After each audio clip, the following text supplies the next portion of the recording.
All right, guys, what's going on? Welcome back to Chris's Sports Corner. Obviously, I'm not in the corner right now, but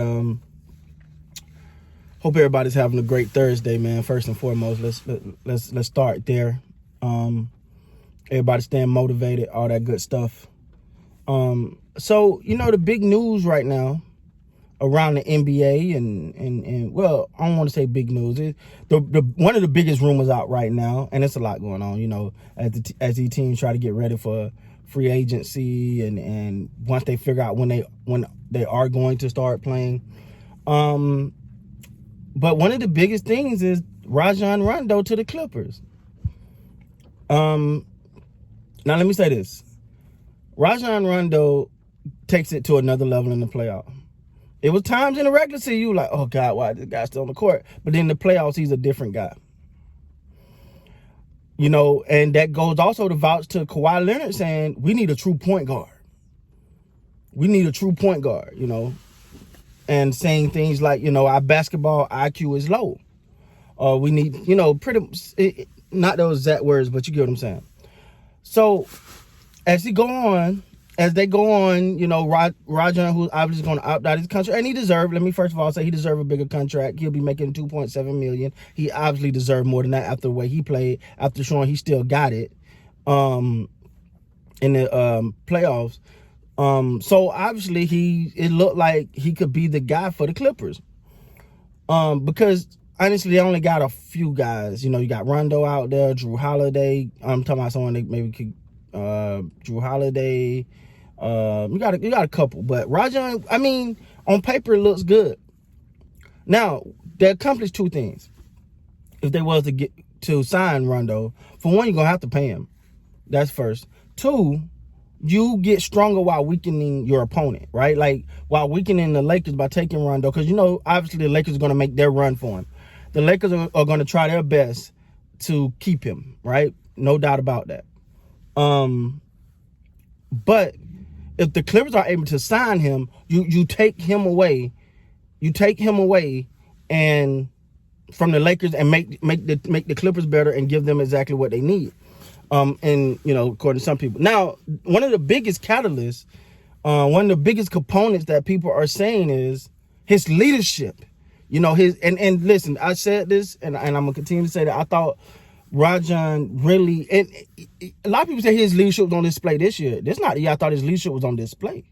His leadership, to me personally, was on display the first year LeBron got there when there wasn't no AD. Because it's easy to be a leader in that when you ain't got, ain't nobody got you as a championship contender.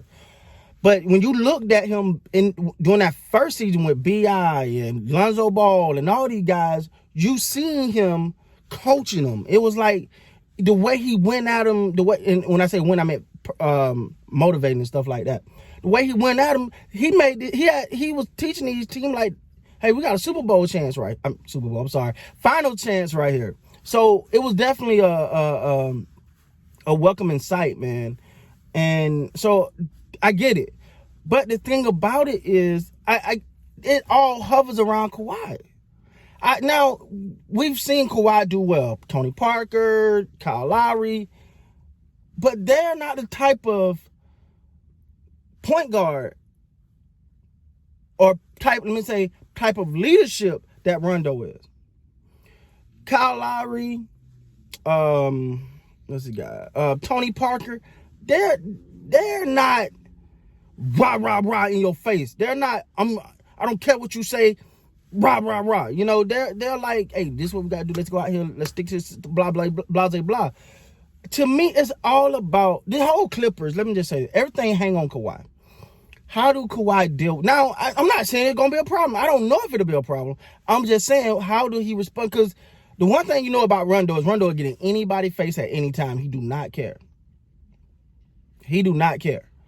So if you bring him in, and him and Kawhi start to, they start to click, then that's great, right? Like, that's what you want.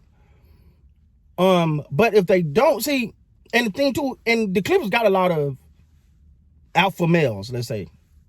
People use different terms. Some people say they got them dogs and all that, but they got alpha males. But Rondo is different. Rondo ain't just talking. This guy is literally one of the smartest players in the NBA. That's one. Two, he can speak from a championship perspective. So can Kawhi. So does that give him that certain cachet to say, hey, I get what Rondo's saying, you know. Now, do I think it's a good move overall for the Clippers? Absolutely. Do I want my Lakers to keep him? Absolutely. Absolutely. And to me, if I'm the Lakers, I'm gonna do whatever it takes to keep him, because I don't see someone out there that you're gonna bring in that you know gonna work. See, also you gotta look at the Rondo LeBron dynamic work, because LeBron is an easy superstar to play with, as far as on the court. The most criticism superstars get from him is off the court by media and all that. Like if they play with LeBron, you know, some people say that the number 2 superstar gets scapegoated and all of that. I ain't here to debate that right now. My thing is, on the court, LeBron got no problem letting somebody take over. If you got it going, he gonna let you have it. And he's perfectly fine with that. So, you know, I say all that to say, if Rondo goes to the Clippers, it's gonna be all about how him and Kawhi gel. Him, Kawhi, Ty Lue. It's a lot of elements. It's like a whole pot of gumbo that they'll be putting together, and if it works, it could be amazing. But if it don't, it could blow up fast. So, and Rondo he take no bones about it. He's not gonna hold his tongue for no one. And I think, but that do provide that leadership, right? Like that does provide that leadership because Kawhi is not vocally. I don't say Kawhi's not a leader. I just don't think he's vocally a leader. He's more like, you see me here every day, you see me doing the work, do what I do. You know, and that's my opinion. That's my opinion, obviously. But so, man, let me know what you guys think, man. Rondo to the Clippers, you know, does it make sense? Is it a good match? And then you got to also, another thing you got to pay attention is how Patrick Beverley handled that. You know, and then how did that affect the team? Because you got a team that pretty much was in place and added 2 pieces, and now, you know, bringing in a Rondo, taking away from Patrick Beverley, and also you lose that defense. Now, Rondo will get you some steals, he'll make you some plays. He will do that, but Patrick Beverley, one of the things that everyone loved about the Clippers was they locked down defense. So, and Pat was a big part of that. So you take him out of the lineup and then you put Rondo there, that takes away from the defense. There's a lot of moving parts, guys. I'm just throwing it out there because this is being talked about right now. So let me know what you guys think. Rajon Rondo to the Clippers, does it work? Should he do it? Should he not? Let me know in the comments what you think, man. With that being said, guys, please like, comment, subscribe to the channel. Until next time, you guys be great.